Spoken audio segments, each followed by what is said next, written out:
Alright, hello, this is Fafnir. I'm just doing a quick replay cast of .P.Dire Straits for Skybreakers because I said I would, and it's already almost to the point where they're going to place another game, so I should get on it, otherwise it won't get done.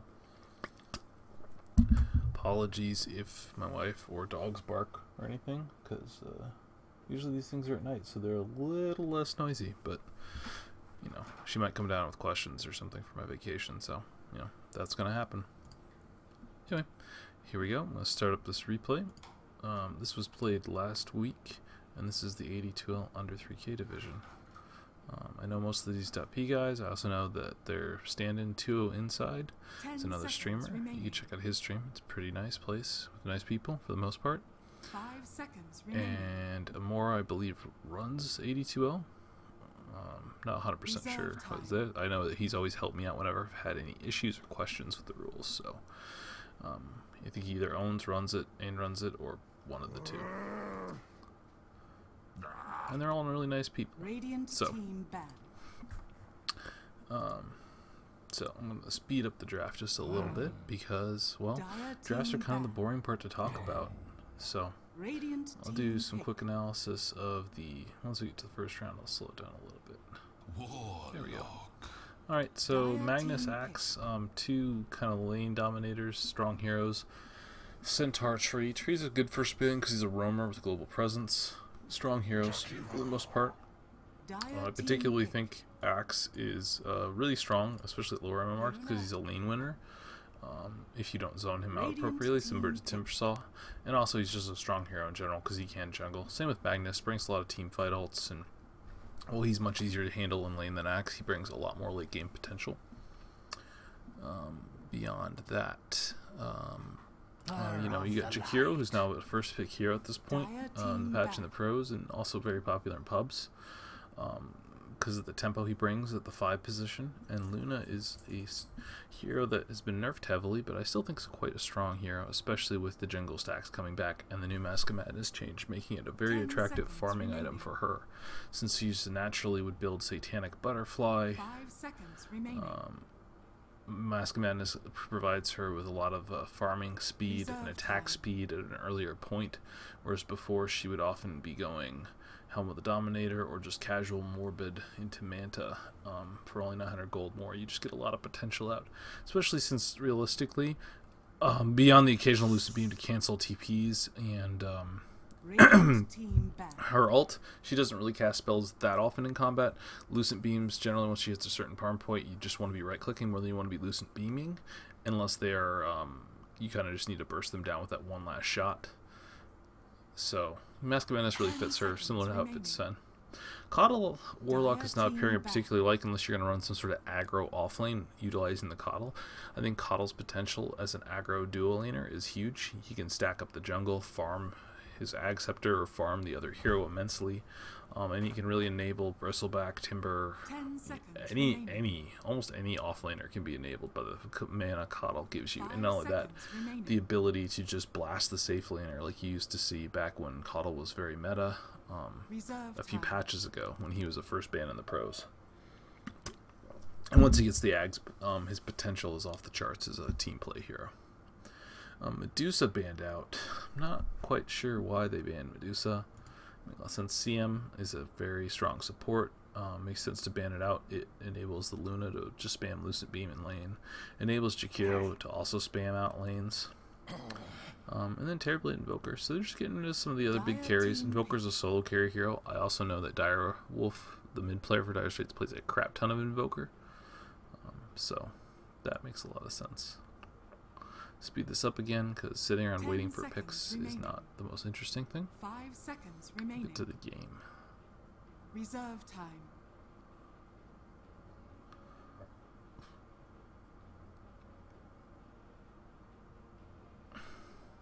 Oh, I should turn on my caster config.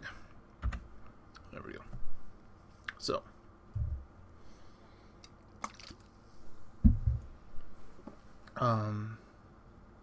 Yeah, so far, okay, Sand King has been playing a lot in the China as a position 4. I think he's also a good offlaner still. He's not the greatest against Warlock because of Warlock's ability to harass him kind of safely. Same with Coddle, and there's Bristle. So I like the Coddle pick. You picked up a good partner for him. You can really punish a Luna in safe lane with the Bristleback Coddle if you play it correctly. 10 seconds remaining. 5 seconds remaining. Doesn't mean they're going to have a weak safe lane, but Warlock's pretty good at just allowing your carry to stay in safe lane because he has that Shadow Word. So I like the Skybreakers draft pretty far. Dire Straits got 3 strong heroes. I don't see a ton of synergy other than pushing. They do have a good push lineup out of Luna, so I like that. But Insane King's a good counter initiator. And they pick up a Undying. I'm not sure about this one. Undying's pretty good against Bristle. Coddle, Warlock don't really like to hit the Tombstone, but he's mostly a lane dominator. So I guess he's going to be a support Undying, maybe going aggro duo with the Sand King. Or maybe the Sand King goes with him and you farm the Undying. I'm not a big fan of that. I think you just farm the Sand King in that situation. But they pick up a Sven in response to an Undying, so that's a thing. So Sven is a strength hero. Naturally, Undying is stronger against strength heroes because not only does he take your health, he takes your damage. And Sand King is also quite strong against Sven, especially in lane, because he has to get in range of Caustic Finale. So, I'm not the biggest fan of the Sven carry pick when you've already got the Bristle as well. You kind of got 2 heroes that get kited, that get ice pathed, to get their strength stolen. They're going to be in the middle of the fight. Sven's a very strong hero, though. This, by the way, was prior to 7.06b, so there had been no nerf to Sven at this point. Just an FYI. So you'll see him at his full 7.06 glory. As far as bans, I think just mids that kite out Sven. So, like, an Ember would be a good ban for Skybreakers here. He can kite both Bristle and Sven. They don't have lockdown beyond the Sven stun. I suppose that's one aspect where it's good. They do get a stun out of a core. They're lacking lockdown except for the Golem. And the Fatal Bonds combo with Cleave is pretty nasty, I guess. They ban out the Viper, who is quite good at kiting out Bristle and Sven, but I don't think... Well, I know Direwolf's not a big Viper player. I'm sure he does it when his captain makes him. There, and they pick up a Kunkka. I'm not so sure about this one. I think support Kunkka is pretty good this patch. I don't think core Kunkka is very good, so we'll see. I mean, if that's a mid Kunkka, he's going to have issues with most matchups. 10 seconds remaining. You could mid the Bristleback and kind of counter some of those matchup situations. And they pick up the TA. Okay. Kunkka's okay against TA. Not the best. Certainly at a disadvantage in lane. Though Torrent's kind of nice because it does a lot of instances of damage once so you can take off Refraction with it. So the X combo is quite good against her, but the kind of the nature of her lane harass is not great. So you need to land those Torrents to really strip away her Refraction. And meanwhile, she's just melts, she's just side-blading you to death. So overall, I think I like Dire Straits draft better, even though I'm not in love with the Undying pick, especially if they go aggro in this situation. I just don't like this triple strength core into an Undying, actually. That sounds awful. And a Sand King who punishes melee cores. So, yeah, the Skybreakers draft only gets worse the more I think about it. So, we're going to speed this up. 5 seconds remaining. Get into the game. The enemy style. Okay, we are now into the game. And the music hasn't even caught up, so let's get free camera. Let's get rid of this. So, looks like we've got Kunkka, who is going mid. He's positioned with the rune. He's got a Stout, Quell, and Tangos. Meanwhile, Mora's on the support Warlock and Sven safe lane, and it does look like they're going to have the Coddle go bottom initially, and not help the Bristle out. Not a fan of this. I think you want the Coddle up there from the start. Well, okay, maybe you let Bristle get level 3 quickly, and then there, but I really like the potential of Coddle Bristle from level 1. Meanwhile, it looks like you're going to have a fairly normal tri-lane out of them, with the Undying starting top. And again, I don't love this, because I feel like Undying... I guess if they're anticipating the Bristle Coddle being up here together, the Undying up here makes a lot of sense. So once they see the Coddle's bot, they just solo Bristle. Jakiro can more than handle that, and you can kind of move from there. Let's see if anyone start with sticks. Are they trying to anticipate? No, they didn't. And Sand King is just straight going bot, off lane. It's got regen, got a stout. He'll be just fine. And TA with the classic pooled tangos, Fairy Fire Branch, and a Wraith Band / Null Talisman, depending on what kind of hero you are. And they haven't placed any of their wards yet. I'm not a huge fan. If at this point in the Horn, you should get your wards down. I like that the Radiant, I've already put a nice mid ward up here. I think it's important to give, if you're at a disadvantageous matchup, to give a vision advantage. Because if Direwolf gets off an advantageous block, it's going to be really difficult for Kunkka to do a ton in the lane, because he can just get side-bladed from angles he doesn't necessarily anticipate, and he can't land his torrents as well. So this high ground vision's good. I like it. So, but this is an annoying little pause, and I'm going to speed up through it, because I've talked about this situation enough. And unlike in a real cast, I can do this, and it's great. And we got friendly all chat, and it looks like we're back. Amora's been able to reconnect, and we are go. So, doesn't look like we have any aggressive rune movements. We've just got the normal things. So, that's all that's going on here. And Mora hasn't placed down his lane ward either. Not great. Okay, they did go place the ward down. Looks like, yeah, we got Morgan placed down his ward on the Chikiro, and we got the rune trade, and now we'll go into the blocks. So, I suppose how I started doesn't matter at this point. So yeah, I think the mid matchup's kind of the one to watch, and then also bot to see how it goes. We'll see how well this mid. So they did get a superior block, which is a pretty big deal, especially in a disadvantageous matchup. Can you get that first deny? And he does successfully use. He's gonna go with that Tidebringer max. Oh, he's going with the courier. He had eyes for the courier. I don't think he was gonna get it ever. So right from the start, Sand King's having a pretty good time. Let's go. Gets a nice deny. Gonna get harassed by more though, so but he's still gonna get his this creep waves experience, since Coddle looks to be setting up immediately for the stack pull, which is a solid plan. Meanwhile, Bristleback is almost killed up top. He's already had 2 decays hit him, and probably some liquid fire. Nope, he got dual breath. Good job, Morgan. You got the skill you should get. And looks like Chikiro took some serious harass though for that. Still 12 strength missing from Bristle is no joke. He only has 420 HP, 340. He could die very easily if he's not careful now. Didn't bring much regen to lane either, so. Meanwhile, the mid matchup currently going Kunkka's favor. And yeah, this just shows Torrent's really nice. Just strips off the refraction charges, gets some nice slow, and the Coddle even wanders in just to get a few free hits on the TA while mana leaking. Not sure it's really worth it at this point, just because he'd already hit him with the torrent. Like a mana leak to set up a torrent's kind of nice. And Sand King's doing pretty well for himself. Bot though, he's got as many losses as his son. Not really zoning him, so this caustic finale spam is only going to become worse to deal with. They stun him out. They might be making a go for him, but again, there's the aggressive heal. Starts channeling the slow. Interesting. Sand King's not actually in it. Stuns him up.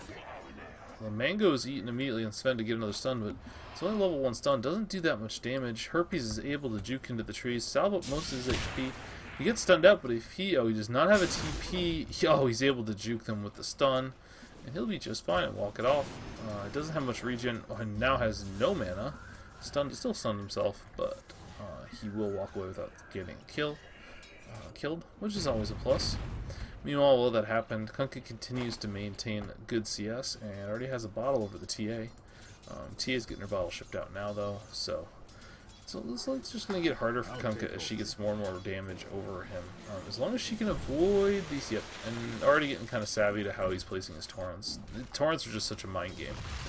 Meanwhile, this Bristle, though, keeps getting his strength stolen, but his levels are quite good, even if his last hits are rather anemic, not as good as the Sand King's. And Sand King got zoned up before. He's going back. He doesn't have mana for a stun. He might actually go down here if they... Do they have stuns up? Oh no, Morgan free farms down here already, so he should be just fine. This is what I was saying, like, once it was revealed the Bristle solo, you know, you could move either Undying or Jakiro bot. I think Undying would probably do more, but than the Jakiro, but either one can put a lot of pressure out.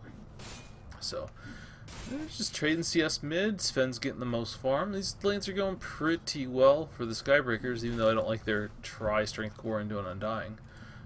But Undying really isn't doing a ton of the extreme pressure lane, because this Bristle is no longer getting zoned out, even if he's not last hitting. He's got level 4.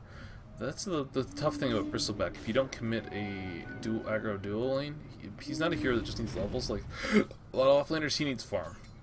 He's similar to Sand King in that manner, but Sand King at least has the virtue of he brings stun to the table with just levels. Bristleback with just levels really doesn't do much. You need items on the hero.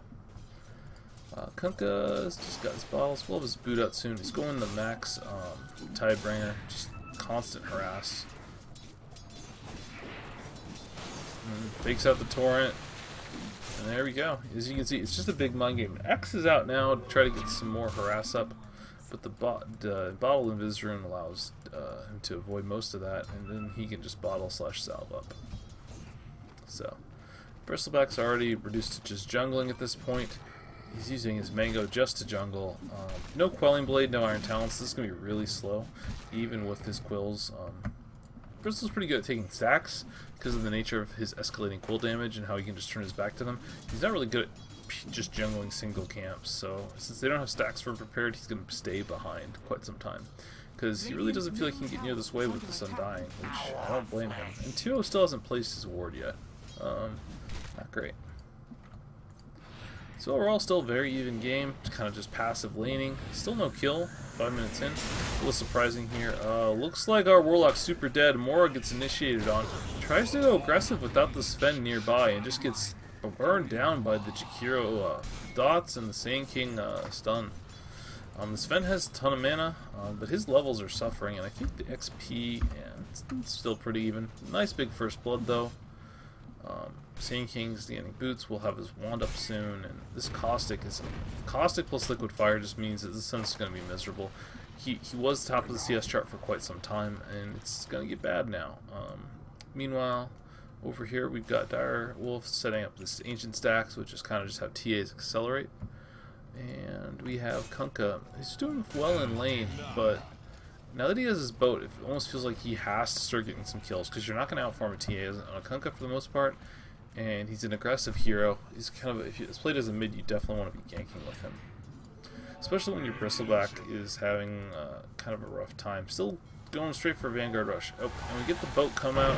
But looks like not only did he have Refraction up so the boat wouldn't have done anything, he missed the boat. That's just bad. You really have to hit your boat combos if you're going to pick a core Kunkka. It's just how the hero works. Looks like he's going for the drums, probably drums phase armlet build. He just planted a tree just to plant it instead of selling it. Not sure why you do that. And TA continues to stack up the Ancients. Looks like she's going to have a nice triple stack. Yep, there's a nice triple stack. With the double in the new crepe, the Prowlers though, so that's no fun for you. I think they're going to farm it with the Tombstone now. 3 people using the Shrine Top. Nope, they're not farming it with the Tombstone. Meanwhile, though, Sand King is just a problem at this point. Gets a point of Sandstorm to disjoint spells, but the Caustic is going to be annoying as heck at this point. And and mid game here, Morgan Free Farm goes down, gets a kill on the Coddle, who's just kind of hanging around. This Coddle is very far behind, only level 2, 7 minutes in. There's no real stacks for him except to recover, and look at just the harass coming out into this Kunkka. Yeah, there's no fear here. Oh man, they could dive him here. Do they have Tombstone? No. Let's go in the Max Decay Soul build. Not a huge fan of this build. I just don't feel like you want to max decay. You don't really have the mana pool to support it. Absolutely 100% a fan of boat just to farm a single creep. He got single last hit out of that boat, I guess, because he was heading home. He just wanted to do it to prevent the tower push. But this Kunkka pit's not really working out, especially once TA takes these stacks. She's going to accelerate pretty far ahead. And looks like they're going to get a nice big shrine here. Coddle spotted up there. And Amora dies to neutrals? I didn't even see that. It looks like he was just stacking and died to it. I don't know if he was trying to suicide just to get back to heal, but either way, this stack is something that they can definitely contest.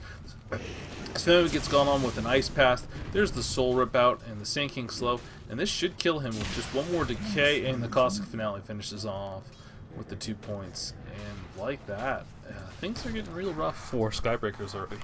Down 3-0, they have weaker lanes, especially with the Coddle not really doing much of anything in this game. He doesn't even have a point in Illuminate. There goes 1 point, but at this point it's probably too late.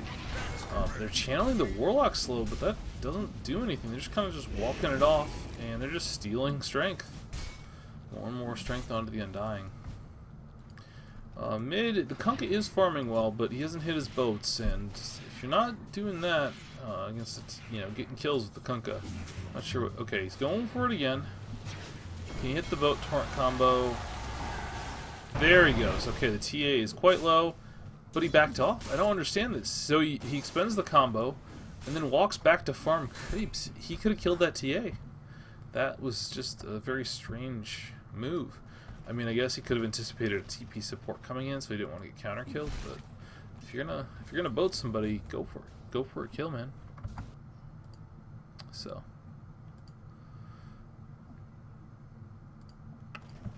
Beyond that, Voiceless Fades just casually farming up. This looks like he's got his Aquilodon, he's got his Treads. Probably gonna work for a Mask of Madness.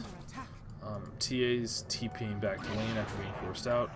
And it's going right for a double damage rune, which should let her to go do her ancient stack pretty easily if they want. Or in this case, let's just start killing people. This is spotted out by a Radiant Ward. They know this is coming, but Warlock's not level 6. Sven's only level 6. Oh, they're coming for their stack. But it walks right into an angry Sven, but the dot is put not on the TA, but onto the Jakiro, and there's a nice big stun. And, oh, there's the epicenter channel. This Sven can't do anything. And there's just zero impact from the Coddle. The boat comes in way too late. They're going to clean up with a double kill. 0 to 5. It looks like the boat might have gotten some of the stack, I think, to finish it off, but not something you want to see. Bristle's finally getting some space to farm, but overall he is still being pushed around, and he is just now picking up his Vanguard. 11-minute Vanguard without much lane pressure put on is not what you want out of a Bristleback. You want to be getting to Vanguard a little earlier in that, and at the very least you want to be pressuring here. Meanwhile, Morgan Freefarm's just going to lay down a intimidation ult is what I'd say for it, because it's not going to actually kill this creep wave. They pulled it back, it does 0 damage, and yeah, that's all I can really say about it. Like, just an aggressive one. It looks like he's TPing top. I guess they decided they want to take the safe lane tower. He's got 3 points in liquid fire, so at this point the Jakiro, the pushing monster, can really come out, especially now that Luna looks like she used her ult probably on the Bristle earlier when he got low and was able to walk away. Because yeah, Bristol is probably at one of the strength peaks. When you have your Vanguard, when you've got your max Quill Spray, and you've got a fair amount of points in Bristleback, you feel incredibly strong. But the problem is that only 33 last hits. He doesn't actually have, quite as much as you'd like. Vanguard is quite good against the Luna spam. It's not so good against all of this Jakiro dot damage though. Max Liquid Fire just came out, and that sort of harass is just hard to deal with. It is nice you have Vanguard HP regen to kind of get you through it, but it's still makes it hard to be aggressive. Meanwhile, down mid, we got a boat combo on Dire Wolf, and it looks like the boat torrent combo misses again. And with all these misses, it's just getting bad. The Tombstone's out. He's able to get away from it for the most part, but they're just getting ready to dive him. No refraction up on TA, no mana. And they're fatal bonded. Not something you can really dive. Looks like their shrine is back off cooldown, so they can use it top if they need. Hey 2-0. Yeah, we'll see. I mean, you're doing well this game. You're playing an Undying, you're stealing strength and stuff. So, don't know how much of an MVP you will be in this game. There's another X Torrent, but with no boat, it doesn't really do anything. And this, again, this Kunkka's got the top CS, but I just don't feel like he's had any impact. 0, 0, and 0. Meanwhile, TA is taking a stack, gotten 2 assists. She's going to take another stack here with the Shrine. They should be able to do this with the Tombstone tanking it. I don't know if they've seen that, but yeah. Tombstone actually makes it a lot easier to take stacks like this. It's pretty nice. I don't know if that's what they're calling it. And there we get a nice stun onto the Warlock. Warlock gets hit by a Lucent Beam, and he's just going to get bursted down. And if the Bristle isn't careful, he could also get run down, because the Dying's coming in. Nope, Bristle's going to back all the way up. Still no towers taken, with 2 teams that are really push-heavy in their nature. DIRE was really struggling to take out this stack right now, probably because of the 2 Prowlers. Plus just hitting the mailed strikes just right to change it. But there it goes, it cleans up. And while Sven and Kunkka are at the top of the charts as far as CS, TA, because of these ancient stacks, because of those 2 kills, because of the hard stack bot, is now on the top of the net worth chart. And thanks a lot, Tuo, for the host. I appreciate it. I'll make sure to flame you the most if you die, because you haven't died yet, because your team is not giving up a single kill. And frankly, as an Undying, oftentimes you're like aggressively running at people, you put yourself in positions to die, and you might die and then the whole team wipes because of what you're able to, the pressure you're able to put on people and the amp damage. So, but yeah, so if people are just coming in, this is a replay cast of .P.Dire Straits versus Skybreakers, and I'm going to fast forward through this pause because since it is a replay, we don't have to wait for people to get their connections back. Well, there's 1 person. Hopefully the 2 comes back.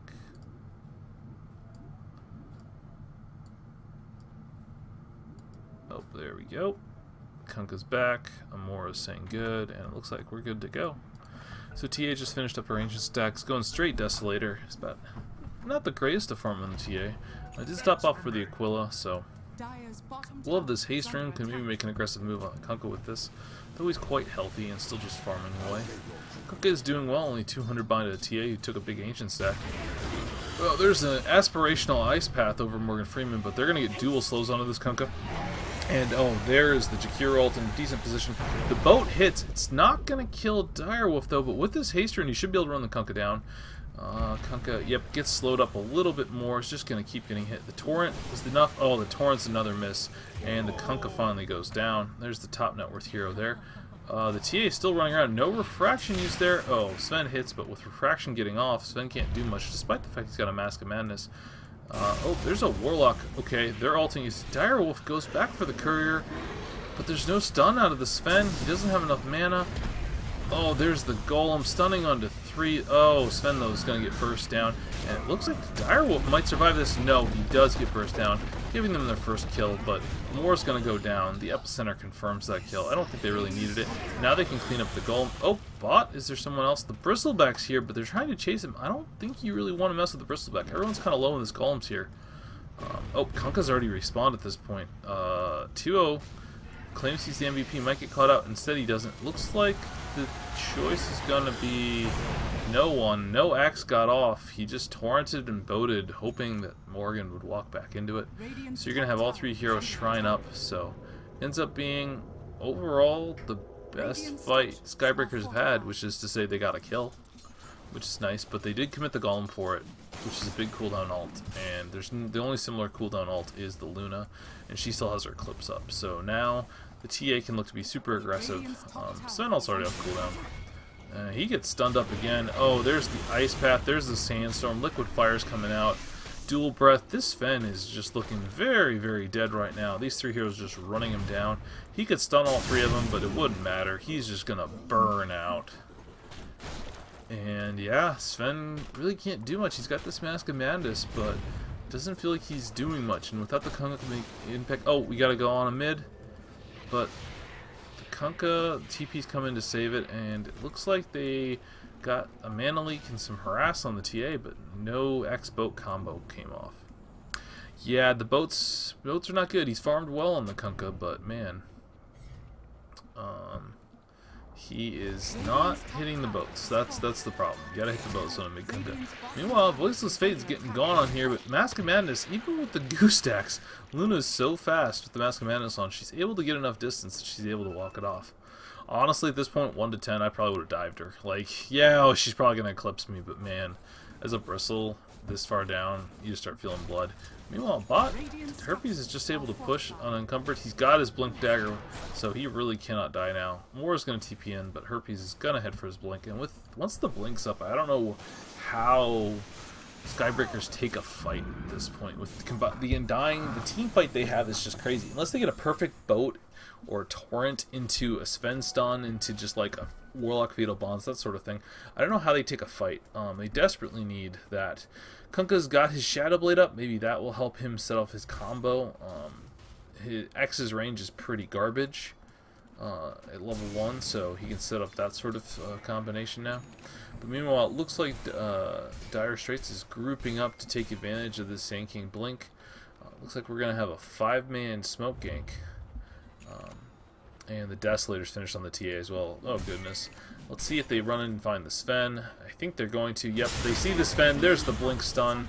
They had ward vision of him, so they knew right where he was. And Sven is just deleted from the game. That's the blink reveal.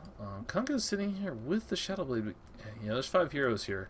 I don't think he can fight. A Warlock spot. Has mana, has rocks, so they could try to defend tier 1 if they want. But I think instead you just split and try to get what farm you can. And you're just going to have to sack this tier 1 unless you TP in everyone right now. And Amora is TPing, but it might be too late. There's the boat to hit no one. Oh, they commit boat, don't get anything. Tombstone's down, and then the Desolator's in, and yeah, Tombstone combined with Liquid Fire and the Macro Fire means the creep wave goes down. And a Golem, a very aspirational Golem, goes down and does nothing. They do get Fatal Bonded up. Sven comes in with the ult. There's the Kunkka with the boat. Luna ult comes out, but I don't think they have enough damage. Tombstone goes down, but the Sven just gets bursted down. The Kunkka Shadow Bladed in to do nothing. Like, I don't think he did anything. And then he gets caught up with the Lucent Beam. They're going to have a Sand King stun, and he's going to get burst down. It's now 14 to 1. It's a 7k gold lead. And, I mean, they just didn't combo their abilities. If they hit a Warlock ult into a boat, into Fatal Bonds, into some Sven cleave damage, like, they could have won that fight. Like, the Dire Straits are all kind of low, but without that chaining together their wombo combo, they just don't have the damage to win these fights right now. So, yeah, meanwhile, Luna's already got a Dragon Lance up, working towards Manta. She's now at the top of the net worth after taking that tower and just being able to last hit away, and it's only going to get worse. Glaives are now maxed out, Mask of Madness is up. And Sven, well, having a similar Mask of Madness, doesn't have the same move speed. They do have a nice triple form here. He needs to take this right now. God Strength. Actually, doesn't have God Strength. Oh, they Fatal Bonds it up. I wonder if he'll get this gold, or if Warlock's going to get a bunch of it. That would really suck for Sven. Okay, it looks like he got most of the gold. Yeah, he's going to get pretty much all the gold. So, good use of the Warlock. Ends up only stealing one of the Little Ancients. And yeah, so Coddle's finally getting some points in Illuminate. He's finally starting to push things out with Chakra, but he's working towards a mech, and I don't think a mech really saves him in these fights. They just need to get some sort of coordinated team fight out. I'd like to see them group up and smoke here, because they're most certainly getting out farmed here by a TA and a Luna compared to just a Sven as far as fast farmers. So Voices Fade, looks like they're grouping up here. Sand King's not with them though, so maybe there's an opportunity for Skybreakers to take this fight, but it doesn't look like they're moving in position. Sven's just farming away up top, already at low HP. Radiant's bottom tower is under attack. Flub sending me messages asking about things, and then yeah. So, there's another missed boat, which is kind of not even boat in the creep wave, and the tower is conceded. The boat's on cooldown now, man. They could, well, golem into boat there.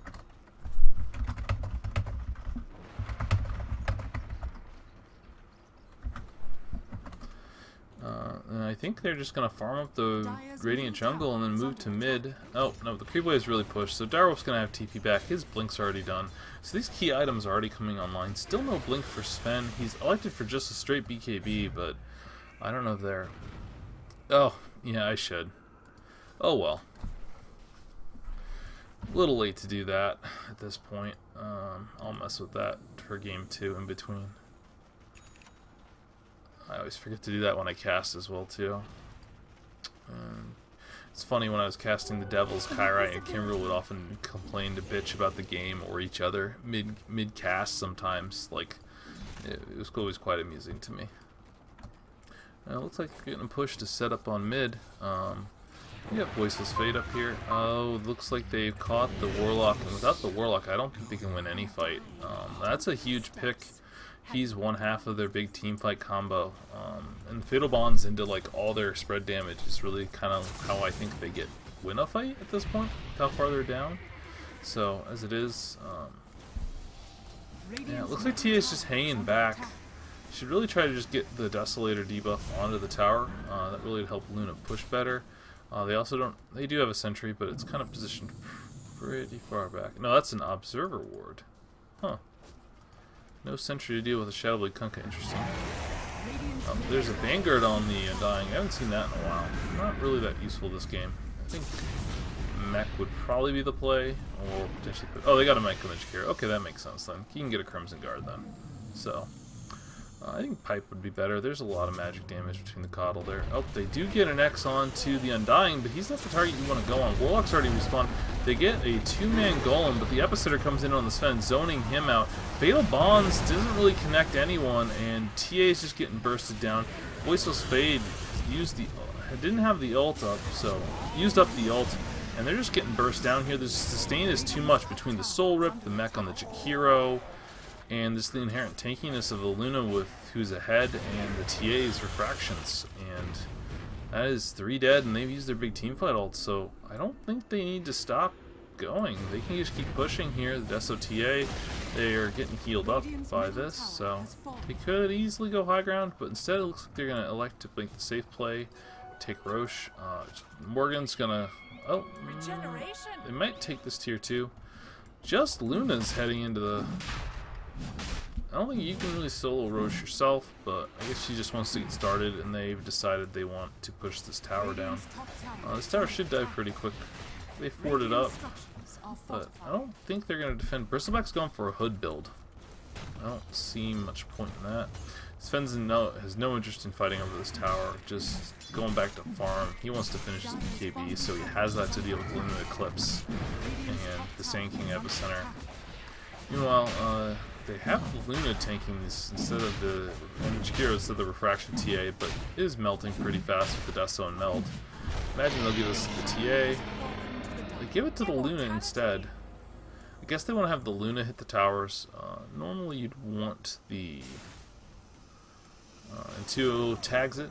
Good for him for remembering. I never remember to do that. I guess they want to have the Luna hit the tower. That's how they positioned before. TA was looking for the jump, so I think I'd rather have the TA with it and have her hit towers, but just because she has the Deso. But I guess it doesn't really matter. Either core is fine.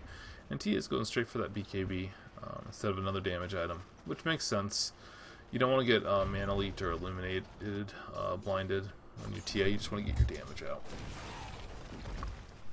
Still, for an 18-1 game, 15k lead with Aegis, I feel like the GG push should come soon. They have a pretty farmed Luna. She has a Yasha now, or has her Manta now. So once they take a single fight, if Luna and TA both survive, I think they just get Mega Creeps. And that will be that. So really comes down to one last fight for the Skybreakers. Can they get off their Golem? Can they get off their Golem, Boat, Blinding Light, Fatal Bonds combo into like a 2-man Sven stun or something with God Strength out? Can they get that off and just insta-jib them all? You know, the dream. You're down 14k gold and get the 10k gold swing and just back in the game. But are they prepped for it? Okay, they got a TP on the Sven. Does Kunkka have a TP? He's still just sitting on a Bracer Shadow Blade. No item progression from him. I don't think he's gained any net worth since 10 minutes. I mean, they've just been losing fight after fight at this point.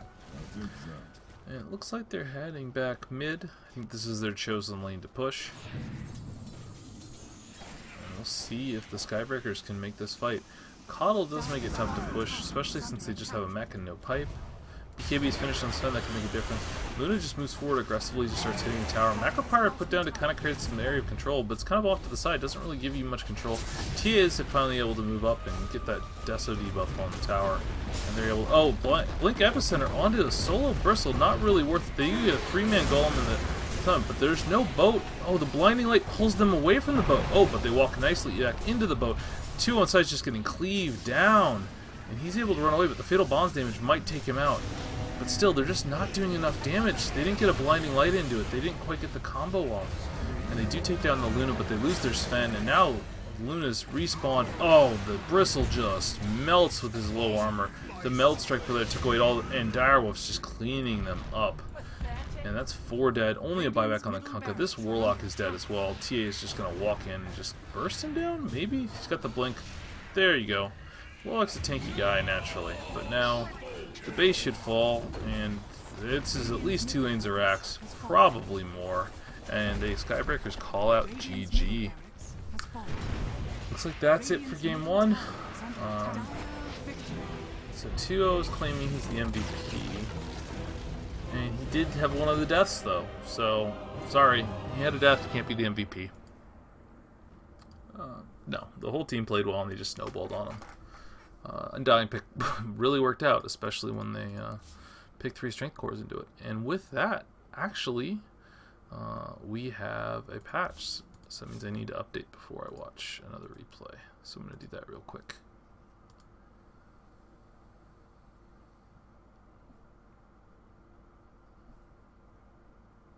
Yep, now we'll see game 2. I know from when I talked to Direwolf, or was it Voiceless? Game 2. No 2, I'm not going to TI. Combination of lack of vacation time and then fun since my wife was out of a job for much of this year until now recently means I won't be going to TI, unfortunately. So I know you are, though. I'm super excited for you. I was hoping to go this year for certain. Next year I should be able to go, assuming we don't have another situation, you know, where real life gets involved. No Immortal Treasure 2, boo. Oh well.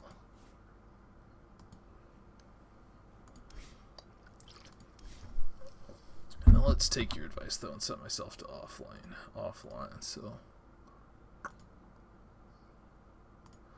there we go. I'm officially offline, and we should be able to get game 2 and watch replay.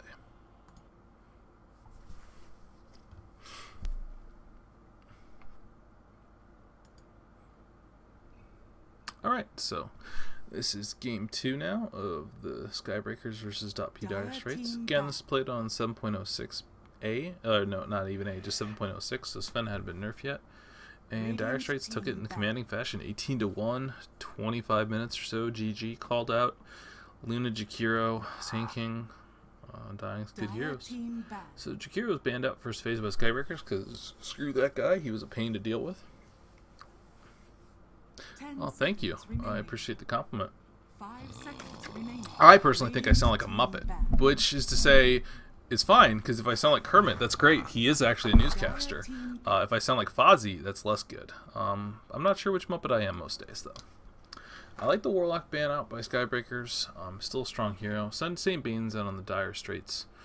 And Centaur and Tree. I guess they're just strong heroes they do not want to deal with. And we'll see if they get some more respect bans out of the Skybreakers, because that's the best part about AD2L, honestly, in my opinion, is when you beat up a team so bad, is that you get that respect ban for your hero that got picked. Feels good. Radiant team pick.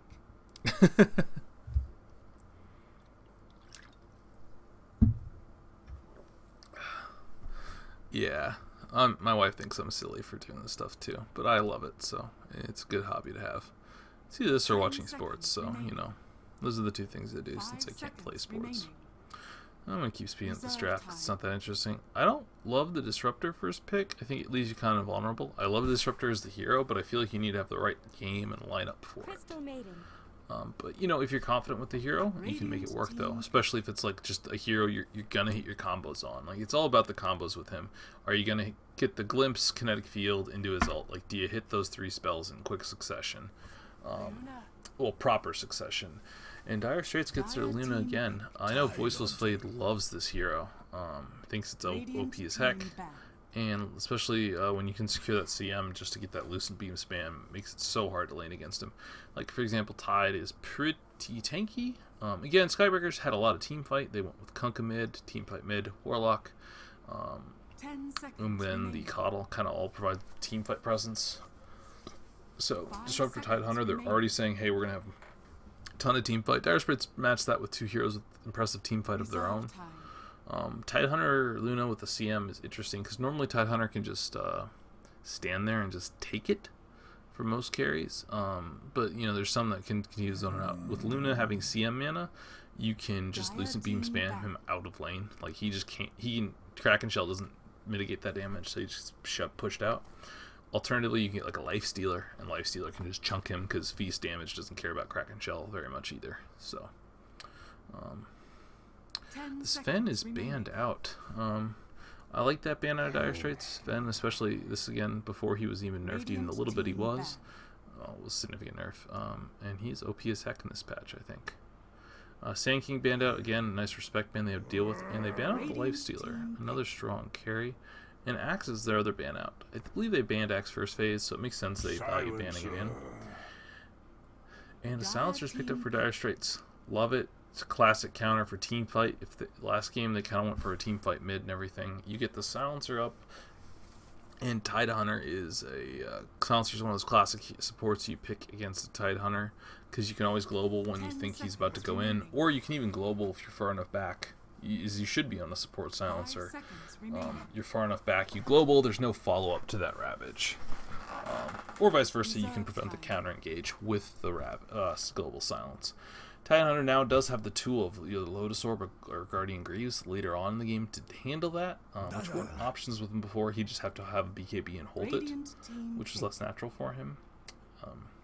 Still like Silencer, he's my second or third most played hero. Love that guy. Dazzle's the pickup. Not really. They've got some minus armor synergy here.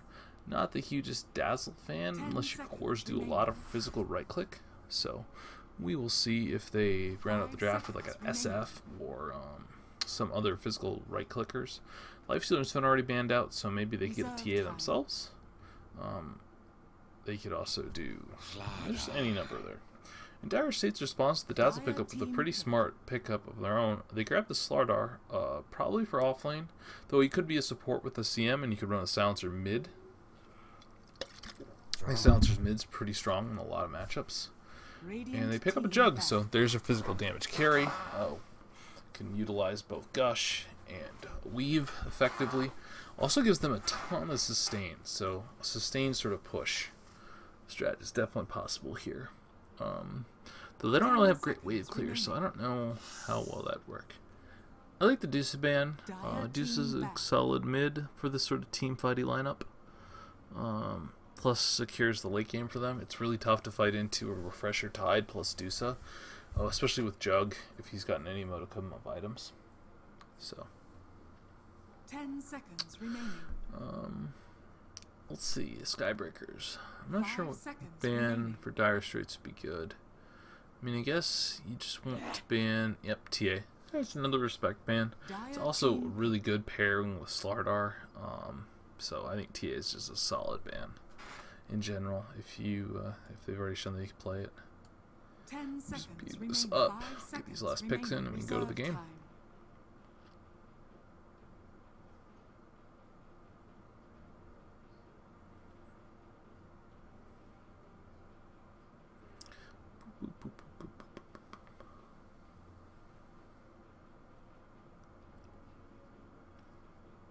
They're taking their time on this one.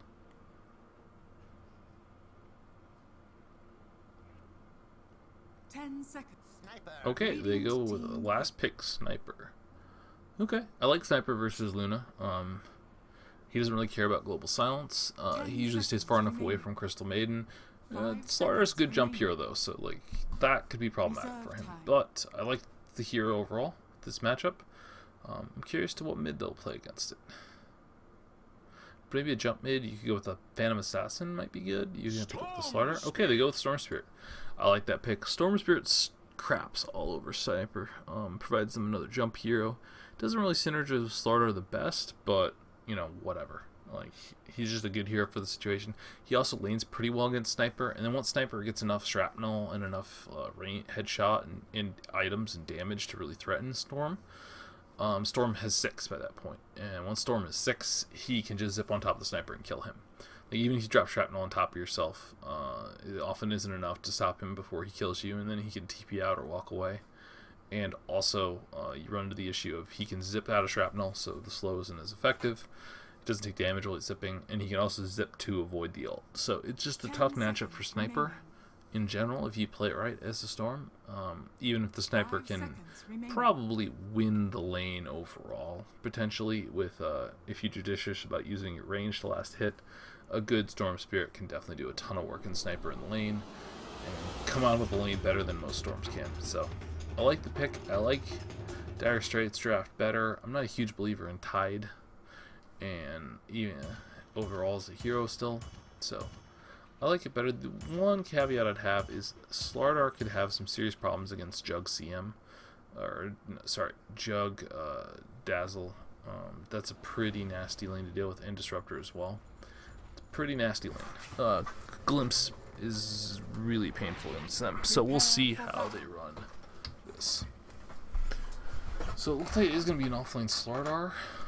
He's got his regen up. Actually, he's pooled a tango towards mid, and he's heading bottom. So, and 2-0 has bought null tangos. Is 2-0 going mid? No, they have a Storm. 2-0 is not going mid. Okay, so 2-0 is farming top lane. Okay, I was not anticipating this. All right, so 2-0, you're playing my second most played hero, I think. Maybe third, and after Bristle, my favorite hero. So be prepared for a lot of judgment on how you play. You've already picked up the good level 1 skill. I think this is the best one for looking for smokings for the most part. I generally try to hold my point to find out if I need the damage / the stun vision to finish off kill, but the slow is quite nice, and then if they cast any abilities, it instantly becomes very efficient. They have the Slardar up the front, the smoking, so look around. They're looking for this sniper. Okay, the smoke popped. They know he's there, but can they catch him? No. They cannot. The sniper just walks away. They do get a little harass onto him. They're going to claim this bounty rune, but that's it. So they'll get a bounty rune after this. Well, I'm going to cast the whole game like it's happening live. I'm not necessarily going to sit there. And the Skybreakers move to invade top, but they are too late. Storm's able to instantly get that rune up. And they'll... Oh man, please tell me that Dire Straits don't forget they have their own bounty rune. Nah, Voiceless Fate's all over it. He's got it. So, at the mid matchup, triple branch, null for Direwolf, and shrapnel first level on the sniper. Already getting a nice deny off. So, we'll start now. Game's pretty solid, and it looks like, okay, so they're going to run a farming silencer plus a support Slardar is my guess. We'll see who actually last hits in this situation. I think it might just be like a, everyone tries to farm, you just try to contest this jug. But we'll see. Yep, there's Slardar. I mean, this might just be a pub. They might have been unsettled who was supposed to be the support in this situation. We'll see. Nah, okay. So, Herp's clearly letting 2-0 farm. He's just looking to deny. So, 2-0's going to farm this silencer. And it's actually pretty good dueling to deal with the jug. Oh no, another pause. What is it with this game? Oh, there used to be a joke about dot pauses in the in-houses because everyone would pause all the time. And this game is, I mean, true to that. So, we've got lag on the jug, which means I'm going to fast forward through this.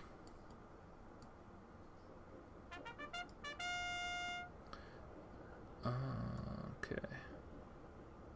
Your mom jokes when they asked where the .P meetup is. Well, I would say, if any of the Skybreakers watch this, there is going to be some .P meetup. I don't believe the plans have been made yet. Finalized just yet, and not only that, none of the Dire Straits people are like official show hosts or involved in there. They're just community members using the thing. Oh, this pause goes a while. God bless for DCs again. Oh man, I saw him reconnect briefly. So This is an hour and 10-minute game.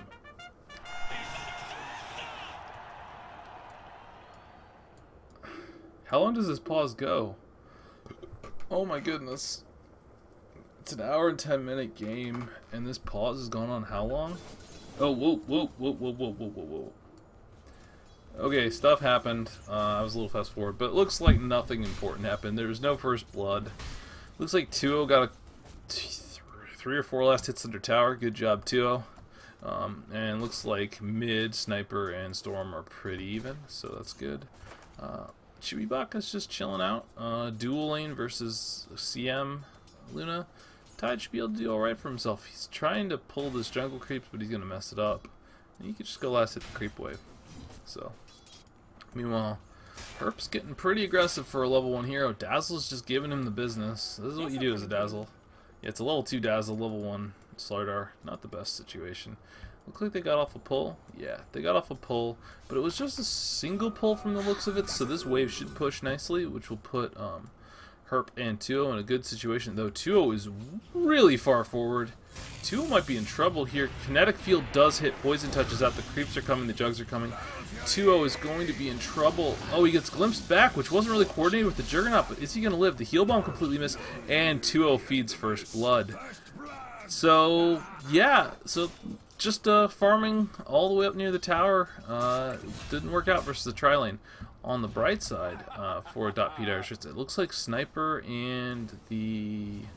looks like there was a contest probably over the top rune. There was a fight.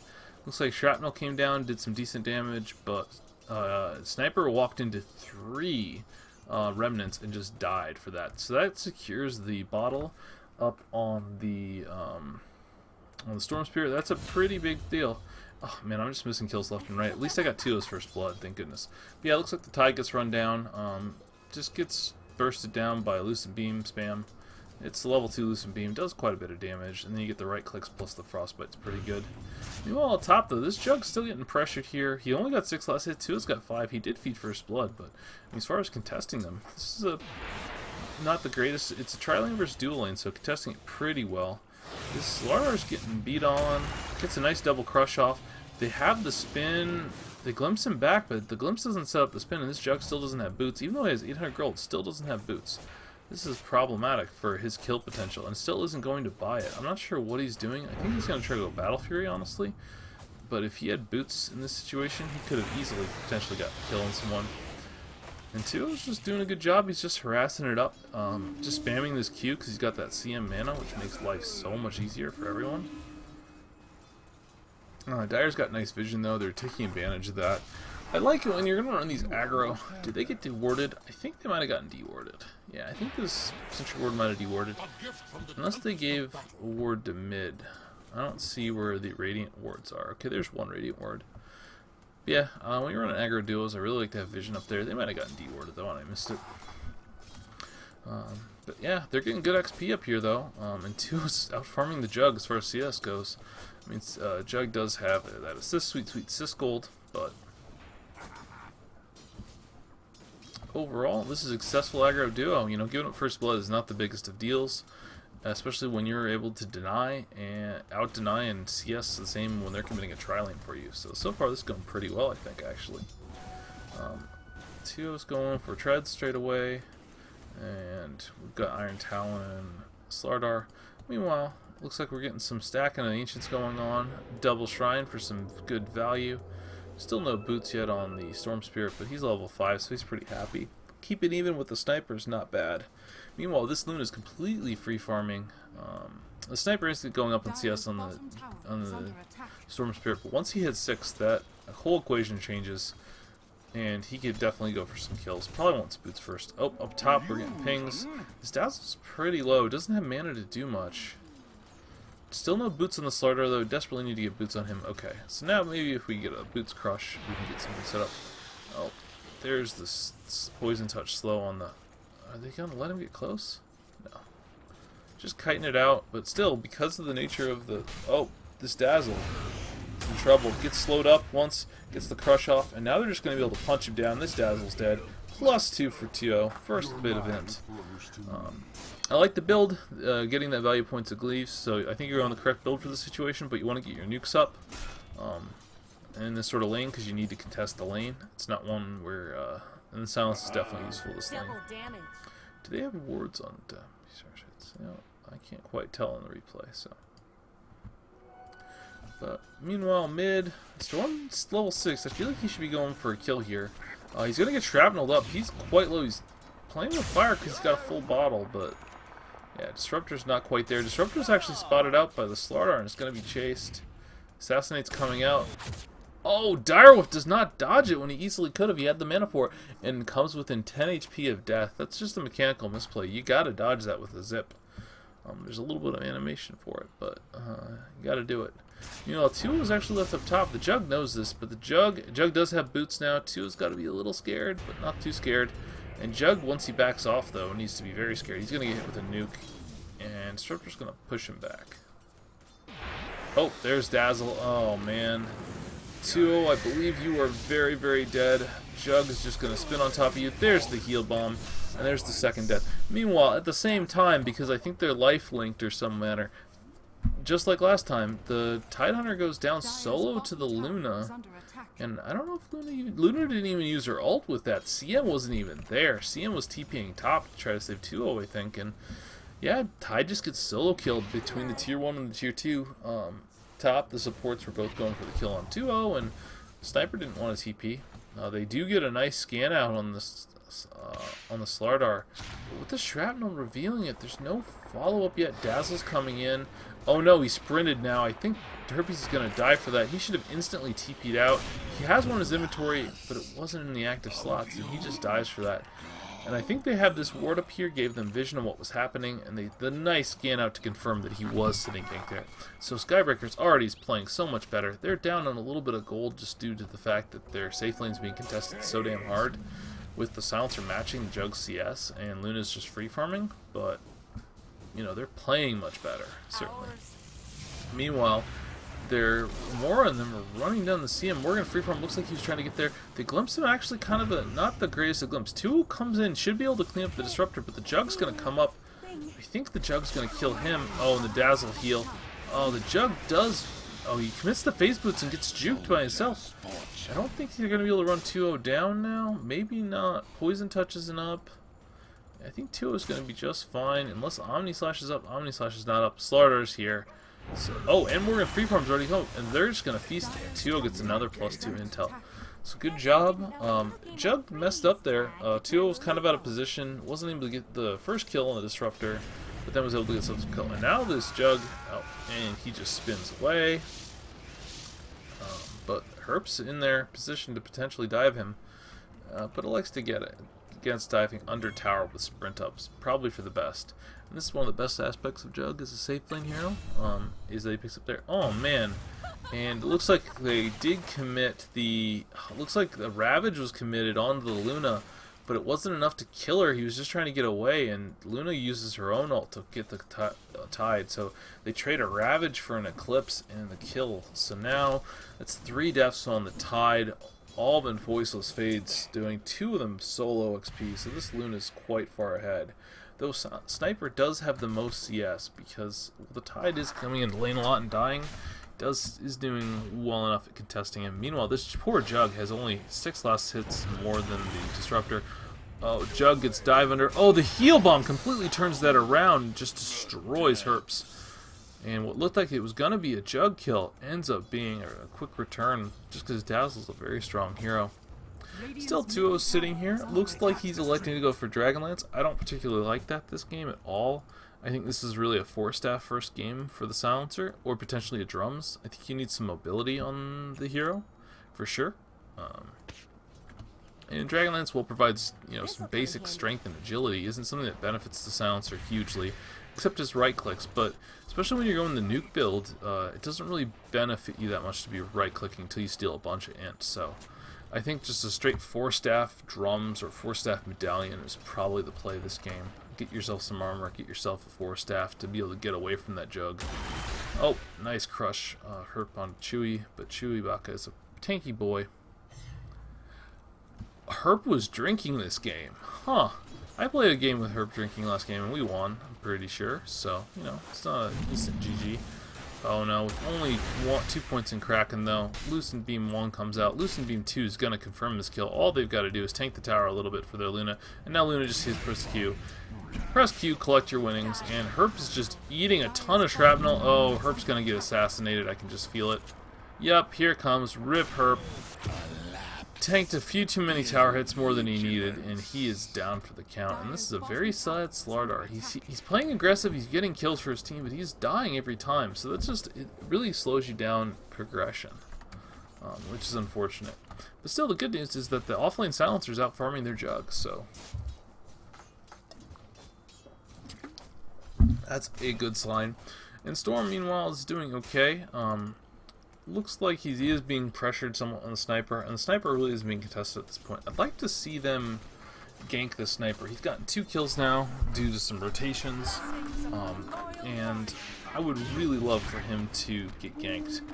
Storm's pretty great. You can run in, ball lightning on top of him in Vortex, then +1 should be a kill for most heroes. 2-0, oh, they're going on the Dazzle. They get the crush. Is Dazzle going to die though? No, he gets the heal off. 2-0 goes too far. Oh, but the glimpse isn't really done well. Nice stun by Herps. I think they're going to be able to get away. Oh no, the Omni Slash is committed, and Herps dies for his silencer, who was caught too far up. Oh no, but he tries to juke back if he'd run. Nice TP, his glimpse is still on cooldown. Not enough damage. Good TP out by 2-0 to get away, but the Slardar dies for his sins instead. And it looks like Sniper was looking to move in position to help dive. His Dragonlance is up, so he's quite a tanky boy with his first talent, attack speed. He knows quite a bit of damage. I really think they need to gank this Sniper. Yeah, see, look, this Storm Spirit really can't lane against him. He can just push out the lane, pull it back, use his remnants to kill it. Gotta dodge this Dire. Oh, Dire, you just keep eating these. Just dodge it. Just zip, man. Just zip before it hits you. You're good. Spend a little mana, save a little life, stay in lane. Man, this is a sad Slardar though. He's only got 5 last hits, lowest in the game, and really this whole lineup really depends on him having a blink. Either Storm needs to zip in to start a fight, or he needs a blink to start a fight, because oh, they can get the heal ward. That's so much gold. Oh, he ults the creep, gets the jug. There's the globals. There can't be an Omni or a spin, but I don't think there's enough damage here because the heal ward's still alive, and he's just going to heal up through this. He could turn this with a spin pretty easily. The silencer gets caught in the kinetic field. He's not able to do anything, and they glimpse him back just to ensure a survival. But with the sniper coming in, I don't think they needed to glimpse him. I think that glimpse saved Herp from yet another death. Meanwhile, Direwolf's just shrapnel's wave down on Sniper. Neither side can really push into the other. And Storm isn't really utilizing the jungle to farm. I guess Luna's the one doing that. She's taking a stack now with her Mask of Madness, going for a Dragonlance of her own. Still, because the Sniper's so big, this is going to be a tough game for them to high ground. Just Ravage plus Sniper is just a hard high ground to make. Plus, they also have a heal ward, so if you can juke out the heal ward, use that to keep alive. I'm curious to see. I think Sky's, even 7-7 was the stomp the prior game. Just with better lineup and better play, I don't think this is going to be an easy game. And like I said, it was an hour and 10 minutes when I looked here. And I don't think it's like pause time or anything like that. There's the zip in on the Sniper. They get the Vortex, they get the zip.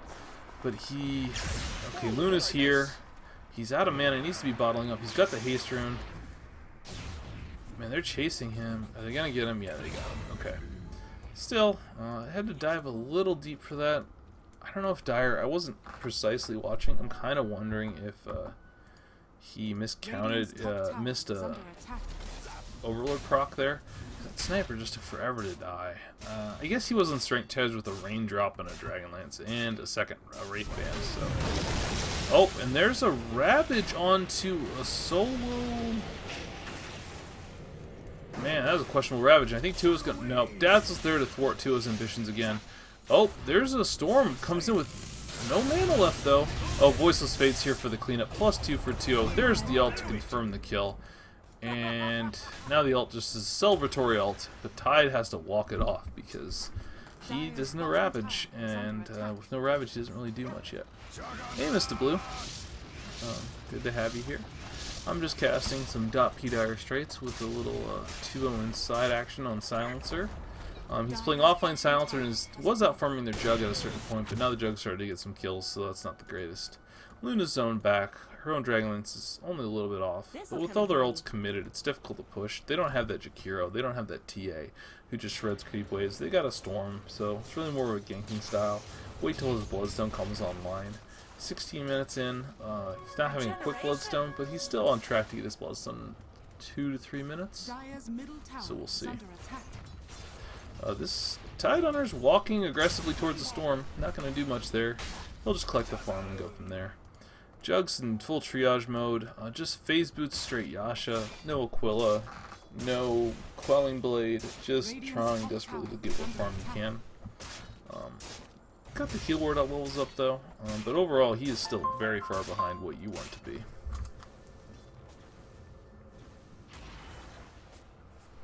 And then up top here, Teo's just kind of encamping himself in this lane, constantly contesting. Oh, looks like they're going on a Snurp. There's the global silence, but it doesn't really affect Sniper. They're trying to burst down this Disruptor. Oh, but they switched targets here. I think they're still going to get the Sniper, though. Yes, that's a big kill. So, a little bit of misallocation of targets there, but once they realized that they could kill that Sniper, it was well worth it. Oh, there's the ult, but oh, nice. Grave is going to save the Disruptor for a little while, but the dot flicks him out anyway, and another +2 for 2-0. However, no TP for 2-0, and there's a large Tide Hunter running at him, and a Dazzle. And this Dazzle's actually pretty scary. He's almost got his medallion. He's level 8. Silencer's level 9, and he's just juking, but no TP. TP'd up here, I think, so 2-0 is very, very dead. But in the end, he got 2 int out of that, so that's a win. You just keep collecting that int. Not a fan of the Dragonlance first build, but you finished it up. That tanks him up significantly. And once you get that Hurricane Pike up, and if you keep stealing it, you're gonna hit very hard. And Tide though is quite happy to collect the what I believe is double kill with the gold, so he's got his blink now. Probably will be going Greaves next just to counter out the Silencer, plus provide him some armor. But he goes for 50 damage too, not the health. Okay, this Tide's gonna be aggro. Meanwhile, the Tower's been dead. And Voiceless Fade's just going to get a little bit of harass from that Sniper, who is quite farmed. Still about, 1.3k behind the Luna, but he's going Maelstrom. He's almost got it, and once that happens, his farm speed really picks up. And this Jug's now actually getting items too. He's able to farm the jungle, unlike the Silencer, and now that he's not being dumpstered in a lane, at least he's getting something done. Main difference here is that so far the Dire Straits have kept all of their towers. That's big, and they've also been able to just out-farm their opponent in general. I'm not sure if they'll be able to keep up though, because Jug with the Yasha is just going to out-farm a Silencer. Looks like he's going straight for the Atos. I'm not sure what Atos solves this game though. Like, it's a good generic stat item on Silencer, but like compared to finishing up Hurricane Pike to give yourself that mobility, or some drums for an aura maybe, like, I don't know if you need catch so much as you need TP cancel. Maybe is more important. I'm not sure. Maybe a Yule's armor. I think a medallion would be the choice. Like, you just want some armor against this Sniper, against Omni Slash. So you can maybe get Yule's for that. Like, you just need something else other than Atos. Double Bracer's super nice though. You're mega tanky. He is so tanky. 1500 HP on the Silencer is quite good. Still, they're just pushing with this Ravage now. They got the blink up, but the Arcane Curse is going to keep him from using it for quite some time, at least till his Kraken Shelf box. And there it goes. It's gone now. Meanwhile, mid Sniper's pushing, and Morgan Freeform has a blink already. Quite a rich CM, but Tower is still taken. No deny. And the CM ult was forced. Meanwhile, up top, we're getting it going. They grave out the Tide, though. He's able to get off the ult, but there's no kinetic field to hold the Storm in, so they committed 2 ults, and they don't get the Tower. So I'd consider that a pretty big win, even if they didn't get a kill. on Dire Straits. They used the Disruptor ulti, they used Static Storm, they used Ravage, they got nothing out of it. Now that they've shrined up, they can just look for more blood. Herp's gonna find the Disruptor. He gets the crush off before, oh, and the Global's committed way too early. That's unfortunate, Global. It's the whole make sure he dies, make sure they don't get anything off, but you know, and it's easy to see with Global Vision. But meanwhile, Luna's just like solo pushing bot. The whole team's grouped top. They use Global, but Luna doesn't even give a crap. She's just pushing bot. I think the play is right now, is this the team right now, is you get the silent, you get the Disruptor, you come back with the Disruptor, you come down with the Jug, and you kill this Luna. Meanwhile, up top, the Dazzle gets caught out. I'm not sure what he was doing all the way up here, but he is caught, and the Sniper is getting out. They do have this ward behind the tower. They know Disruptor's TPing in. If he does, he's just going to die. Does he cancel? Does he cancel? He did not cancel. There's the Blink CM Frostbite. There's the Crush. There's the Stun. +2 in for 2-0. Meanwhile, bot, Voiceless Fade just gets a kill on the Jug. I don't know what the Jug was doing. Voiceless Fade had all of his HP, didn't use his ult. Looks like he just punched him to death. Jug didn't use his Omni either. Like, I think he was just farming the creep camps and wandered into the Luna. Wow. But they do get a tier 2 top. The Bloodstone's up on the Storm Spirit. He and Luna are now the top of the net worth. And this game is snowballing quite heavily in the favor of Dire Straits. Now 7k gold, 22 minutes in. But given that we know this from a replay, this game goes on a while, I think they're just going to have some issues high grounding. Into the Sniper Ravage, who thought high grounding... Oh, and Disruptor. Who would have thought high grounding's hard into those three heroes? Especially when they, you know, you need Luna to have a tower hitter, but before she can be a tower hitter in this lineup, she needs a BKB. And that's still a ways off, because she's getting her Manta done, and she'll probably get her BKB after that. So it's going to be a little while yet.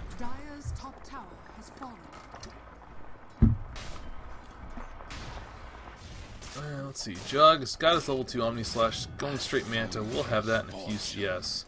Meanwhile, they're just rolling as a 5-man squad. Tanky, secure in the fact that they have Silencer ult soon. They've got a Bloodstone Storm. Oh, there is a glimpse back on 2-0. He's in serious trouble. He does have Global, though. They should be able to easily counter-engage this. They have Blink on the CM as well. There's really no reason not for them to counter-jump, but they've elected not to. I guess they're scared of the Blink Ravage, which is a legit fear. And they're going to back it up. Yeah, Silencer's so tanky, and when they glimpse him back like that, if they don't catch him, like have the team ready to rumble there, it doesn't really do them that much.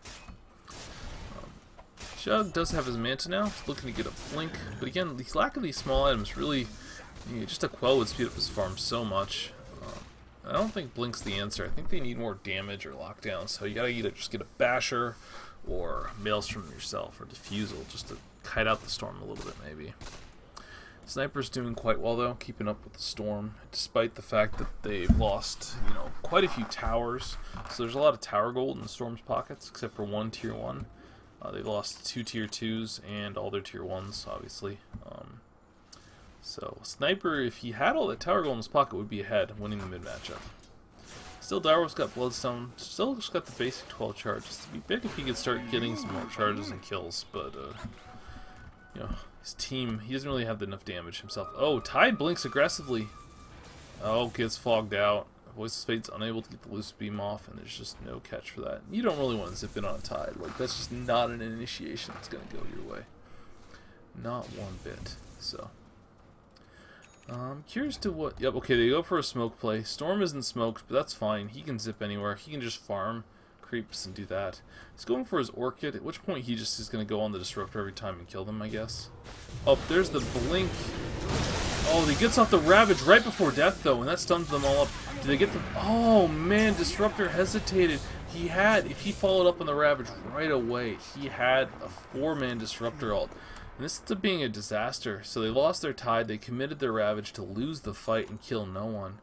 And 2 Bloodstone charges already for the Storm. Silencer collects 4 more int, and he's starting to accelerate out of control. And when your support Silencer, or your 3 Silencers getting this many items and is this tanky, it's just a problem to deal with. Once he gets levels and Glaives of Wisdom, he's actually going to start doing an immense amount of damage. So, but with all that committed and Global still up, there's no reason not to just take this last tier 2 and then Roche.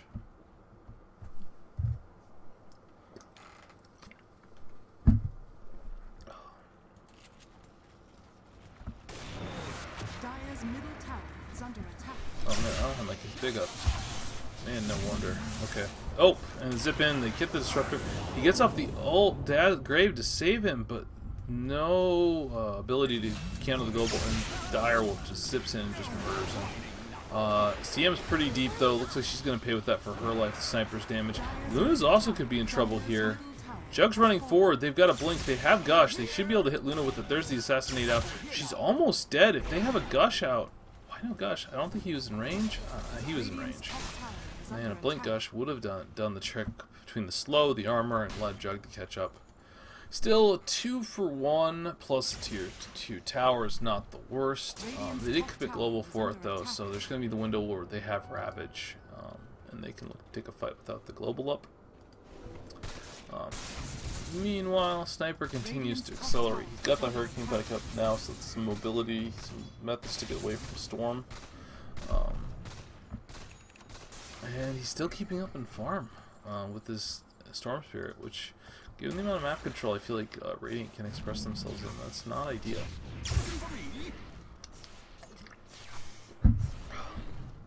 Still, both sides are more than happy to farm. I think both are pretty secure in their late game. Luna, Storm's a very scary combo late game to deal with, especially with the Silencer to back cover them and the Slardar to amp up their damage.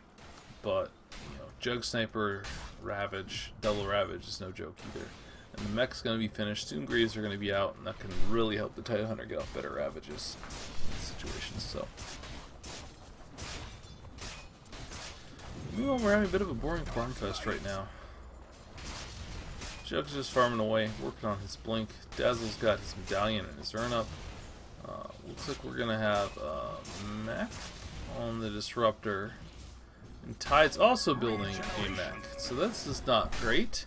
So this is the classic, oh, I need mech because I need to counter Silencer.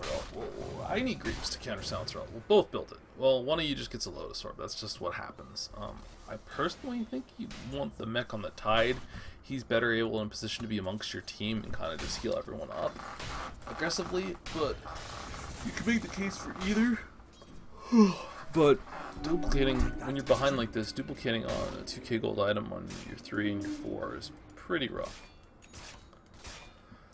And now the Orchid's out on the Storm. This game gets much harder. Meanwhile, I was talking about all this during Farm Fest, they're going to claim Roche on the Dire Straits, which is definitely a move with the amount of map control they have. It looks like Dire know this, though. They're going to get a blink in for a Ravage. There's 3 men in there. Is the team there to follow up on this? No, there's not. Oh, is he going for the Aegis tip? No, he just walks in and gets global instead of blink initiating like that. Kraken Shell comes out. He gets a 5-man Ravage, but where's the follow-up? There is no follow-up. They managed to get the... Oh, they do get a nice ult on the 2. The Storm goes down, as does the Luna. Storm does have the Aegis, so he should be able to get out or get some sort of kill. And he is able to zip out. 2-0 uses his Atos, but that doesn't really do that much this game. They just kind of walk it off. And what looked like it was going to be bad ends up being a 3 for none when you consider the fact that Storm lost his Aegis. And that's very bad. Well, Aegis was kind of on Storm was kind of their way to force high ground, and now they're going to lose probably a tier 2 out of this, because I don't think they want to contest this without the Luna. But with Ravage down, I actually think they could, especially with Storm's in a position to zip mana. Does Direwolf have that? Yes, he does. But are they going to fight this?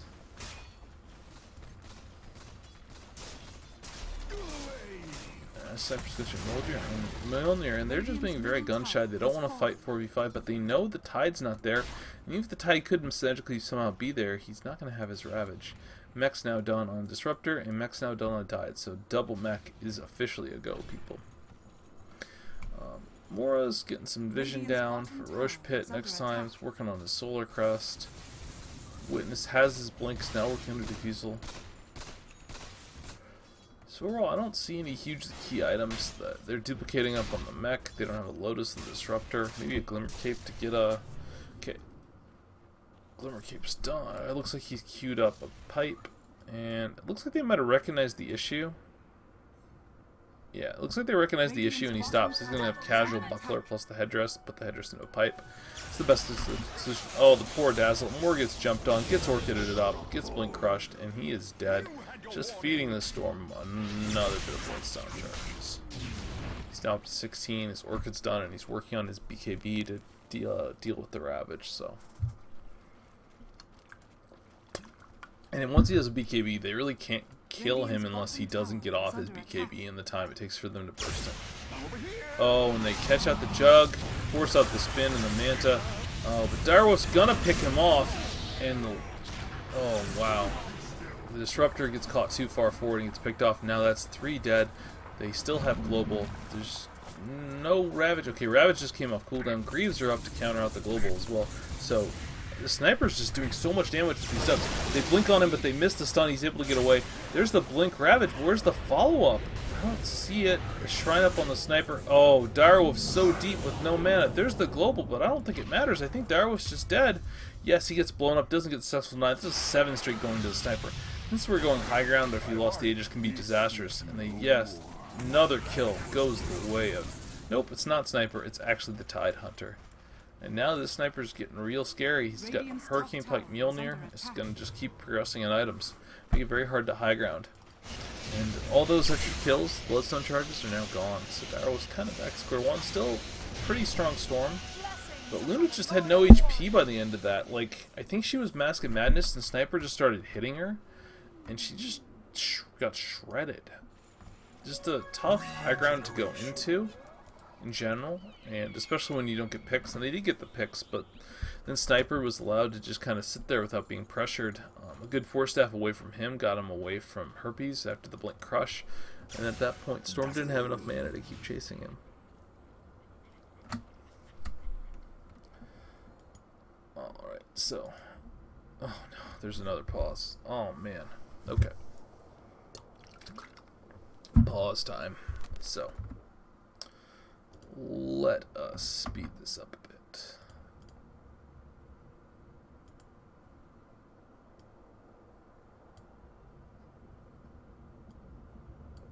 Okay, there. Faceless Void's back. Or Voiceless Fade is back. Hopefully we get a G soon.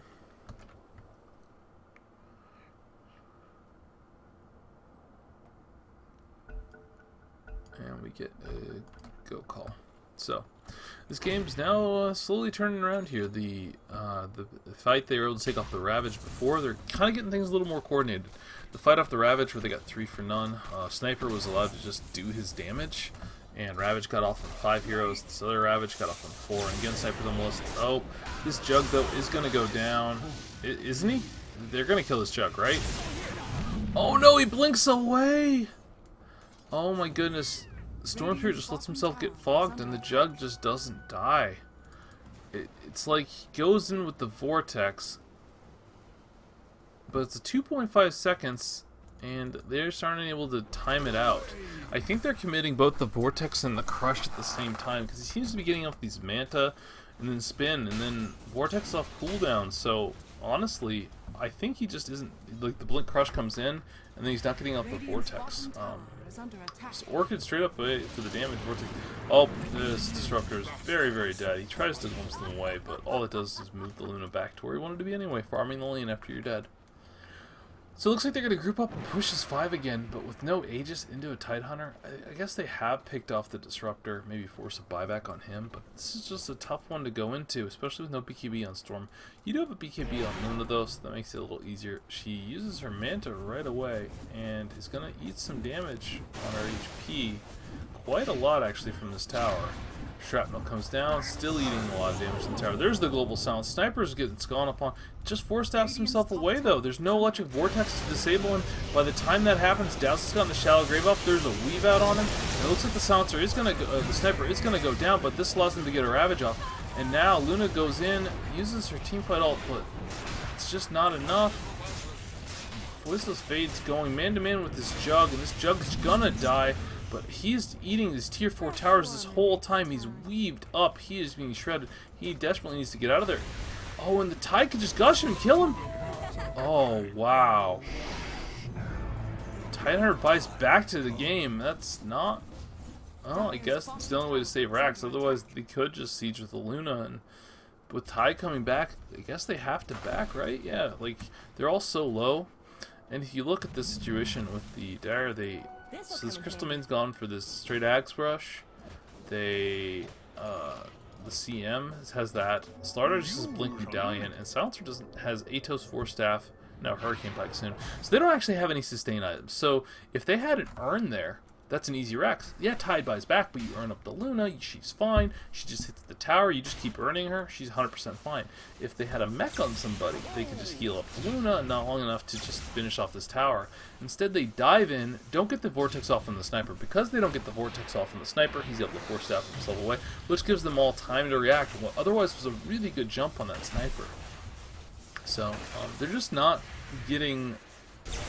Feels like this Storm, okay, he gets the Vortex off this time, and that ends up being a nice clean kill on the Dazzle. He's able to back. Still though, look at the damage the Shrapnel's doing. It's just shredding the Luna, and they're forced back. But still, another kill. They get Storm back up to 10 Bloodstone charges, which is much needed after he's died twice in these fights. His Bloodstone keeps getting shorter and shorter, and they're not farming anywhere. Like, are you really going to take high ground into a BKB? I know Ravage is down, so you're trying to set this up, but without any sustain, this Luna's at a third health. She can't actually do this. And with Mask of Madness and other people killing creeps, look, she doesn't even heal. Assassinate comes out. Look at the spam. This is the whole reason they can't high ground, is because they don't have an Urn.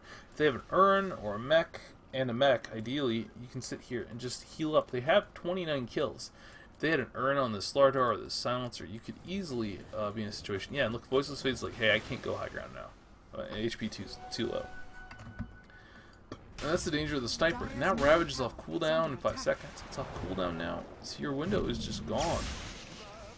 Roche won't be up for a minute 42, so they do have great vision down bot though, so they can control this area up. But they are controlling the Dire jungle, though Dire is sitting in the base. It's just a little itemization issues, kind of preventing them from ending the game right now. And we got a third viewer. Let me see who else is here. Potentially. Loading. No, I just missed it. So probably somebody checking out too as auto host, so that's nice.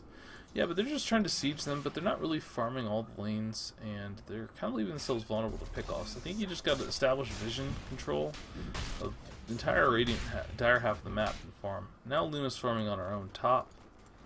Let's go straight Butterfly after the BKB. I mean, I can't argue with that item progression, but not much you can do. Get some chip damage in the tower. Oh, wow. Goes in on the Jug, super aggro. Jug has a blink. You could be in trouble. Okay, the team is shading over now, so they have that availability there. CM's the only one showing. CM now has her ag. It's going to get assassinated up. Let's take a little bit of harass damage, and 2-0 has his 26 to 1 hit. So now he's a big time right clicker, but he's going AC next, and this is like one of those problems. Like, you need a BKB this game. Disruptor ult. You got Tide. You're just not going to be able to stand and right-click people without your BKB. I know there's an issue. Roots up the Tide, throws out a Silence, but Kraken Shell's going to get him out of this in just a second. You're just going to get Ravaged. There's the Global Silence, but it comes off. He gets a nice 3-man, 4-man Ravage, and they've already committed Global at this point. So how are they going to take this fight? And Luna died top. Yeah, she was just splitting. While that was happening, while they tried to make that engagement, it looks like Luna got Omni-Slashed and just died. And this is the whole danger when you're split pushing. You're not sitting behind your Luna. Like, the person you need to sit behind is your Storm with the BKB. You should be able to get out of almost any situation. But the Luna, you know, BKB doesn't help you against Omni-Slash. Looks like she BKB'd and still got destroyed. Meanwhile, now they're down the Luna. The Tide walks forward super aggro, but what does he care? They're coming in now. Oh, Morgan Freeform gets off the nice Axel, but doesn't. They do get the Sniper. They get a defensive weave up, but so they do get the kill on the Tide there. They aren't able to convert any kills there because they didn't have any vision, so they couldn't kill out the thing. And I believe Sniper committed all the shrapnels. If he'd had one more shrapnel to put down on top of the CM, they could have easily killed her too. And these fights, they're just not working out. They haven't broken the base yet. They're not out farming them. Their lead's growing a little bit, but not enough. So, yeah, this Luna's got 19k gold, but Sniper is already on his way to his MKB, so this Butterfly's not really going to do a ton for them already. Yeah, it will be good against the Jug. That's about it. And even Jug, like, you know, Omni-Slash doesn't miss. He's going to get his damage out for the most part on you. And looks like they want to contest Roche now. I like this move out of the Dire. The way you lose this game is they get Luna and Aegis and Siege, or they get Storm and Aegis so he can dive and just kill a Disruptor, kill a Dazzle. Just BKBs kills Disruptor, kills Dazzle, and then takes out the Disruptor. And you don't have your supports to support the team fight, and the Ravage isn't enough at that point. Especially if you can bait it out just to get an Aegis Storm. So, Silver, though, was a very big boy. He's got his Hurricane Pike, he's got his Mjolnir, he's got his MKB. He's got a ton of damage, especially magical. He doesn't do much to BKB targets right now, though, so at this point, he's still vulnerable to the fact that once BKBs are up, if he can be caught and run down, he can be easily killed. Meanwhile, they're just going to take Roche and Dire Straits. They made that little foray to try to control it, but I think they smoked in and also just decided we can't fight outside our base. We're still down. And they are. They're going to 12k gold, 14k gold. And Direwolf does take the Aegis again. Now with BKB, Aegis, Orchid, he's really in a situation where he can make the plays to finally break the base. And that's what he needs to do. He's got to kill this Dazzle, he's got to kill this Disruptor, and once those two are down, you kind of just need good BKBs off the Luna. Oh, they catch the Jug out, they get the Vortex off. There's the Global, but he's countered out by the Manta, and they stack the Orchid and the Global there. And there's the other Zip out. The Dazzle comes up. There's the Heal Ward. The Heal Ward is killed instantly, but there's the counter initiate, the Ravage onto 3. There's the Static Storm down. The BKBs are popped, but they are already backing out. They get the Luna. Luna comes in, just deletes the Jug, who wandered forward way too cautiously. So there's a buyback out of the Judge, and they're running up a high ground. But this Sniper is just not pressured. 2-0's doing what he can, but the Sniper's just getting away to peep, peep, peep, peep, duck, duck, duck. And 2-0 is cleaned up. Storm is cleaned up. Luna's cleaned up. That's a 5-for-1 with a buyback forced on the Jug, but is the Storm going to be able to get away? Yes, he can easily zip away. And he is going to get away, but still, 5-for-1. They did force a buyback, but that buyback was well worth it. He didn't get out his Omni before then. They were able to burst down the Luna.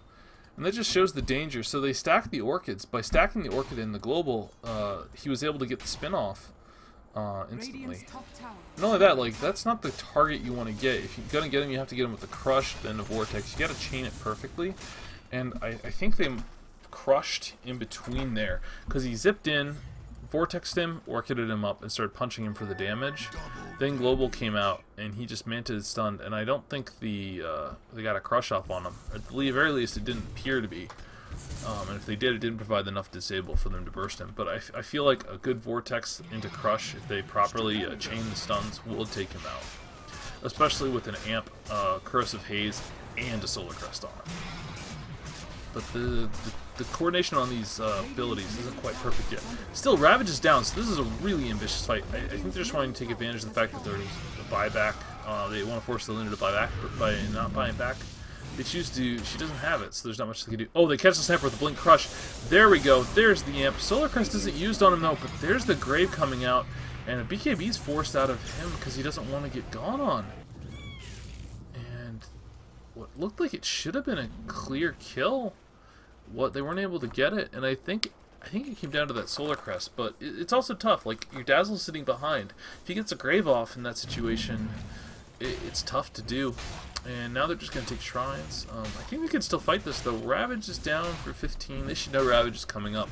And the Sniper is now at the top of the net worth chart. I mean, the main difference is that the Jug is quite poor relative to the Luna, but mid-wise, Sniper Succeed is top farmed in the game.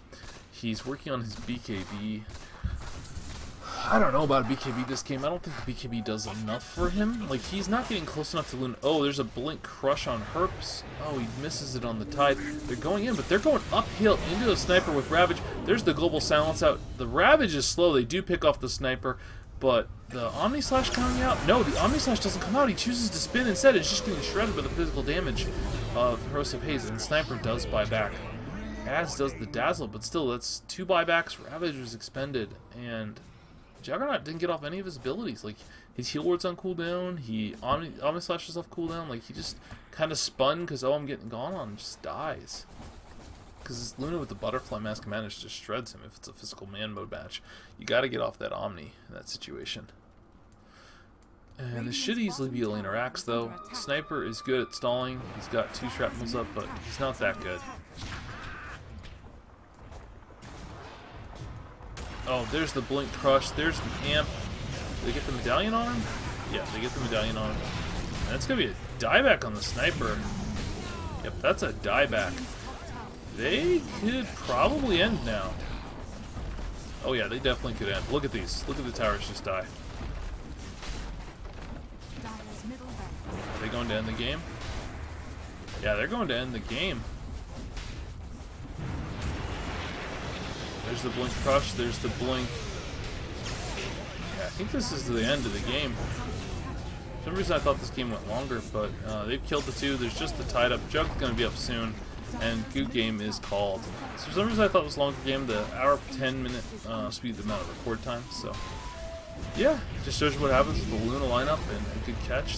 When they properly chained their stuns when they're targets, it worked out. And the Jug just did not play well overall. I think that's the biggest concern for Dire, for the Skybreakers. So well played. I would not say your silencer was bad this game. I think you got overly aggressive in the lane because you felt like you were winning it and forgetting that by your nature you're a squishy hero. I don't think you also had vision up there too. So on the end you got a lot of int and punched people, but I don't think you becoming a right clicker was really key to this game.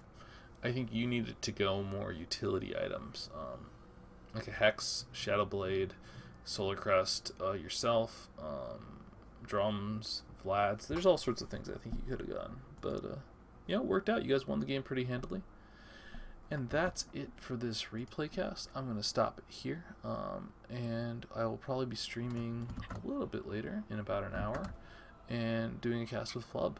But I'm gonna take an hour break, grab some dinner, and thanks for watching 2L. And I hope you enjoyed it, because I mean, I know for a fact most people who are watching this are the people in the game, so hopefully you and your team enjoys it, and I'll ping up more on. Hopefully they enjoy it too. I don't know if they'll enjoy it as much because they lost though.